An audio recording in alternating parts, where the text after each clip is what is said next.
if our plans stay as currently approved by Congress stay in place, and if we continue to get the kinds of budgets that we are forecast to get, we'll have a lunar base getting started around 2022 or 23, about 15 years from now.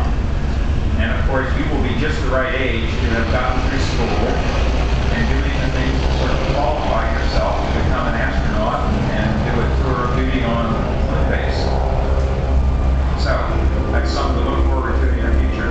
Another question from a young man over here.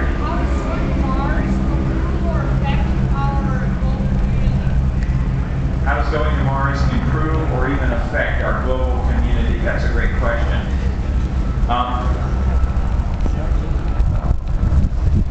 This is an answer on a different philosophical plane than you might be used to, but I'll give it anyway. The United States is a very large, very powerful, very important nation.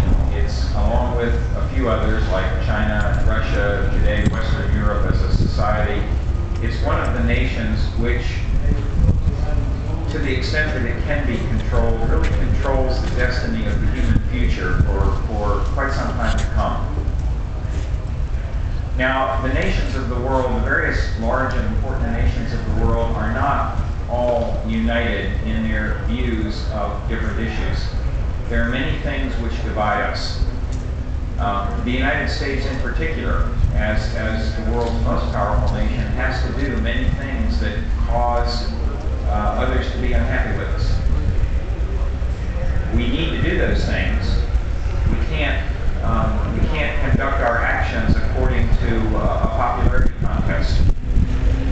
But still, if there are difficult, hard things that we have to do, then I believe it is in our best interests. I believe it is enormously in our best interests as part of the world community to look for and to undertake activities that other nations also like to do, that cause them to want to partner with us, to get to know us better, to work with us.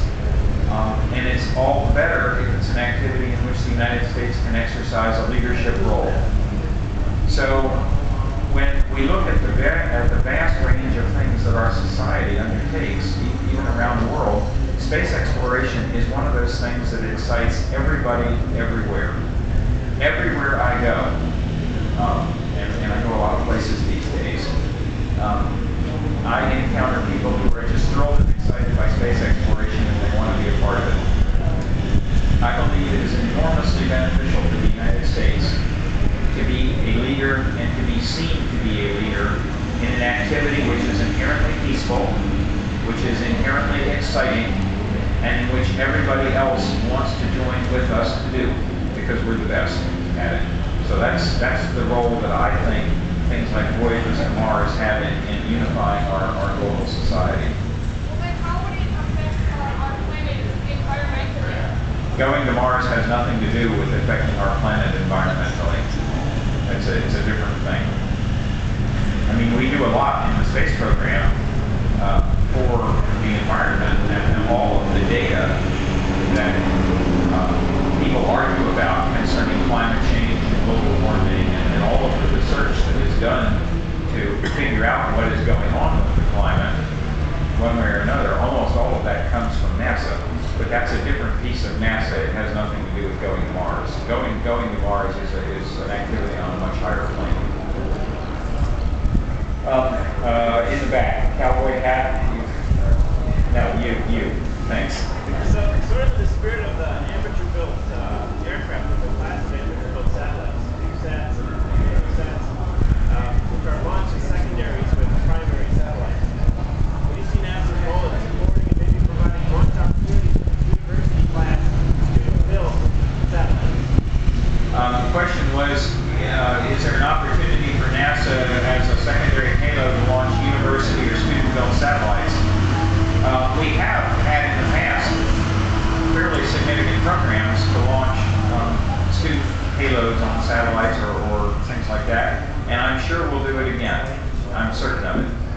Right now, we're in the midst of a transition. As I answered the other gentleman's question, we're trying to finish up the space station. It's been a task on our plate for much too long.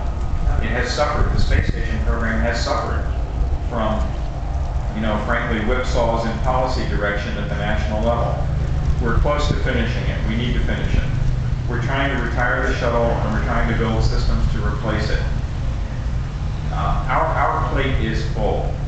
And so right now, I just don't have money for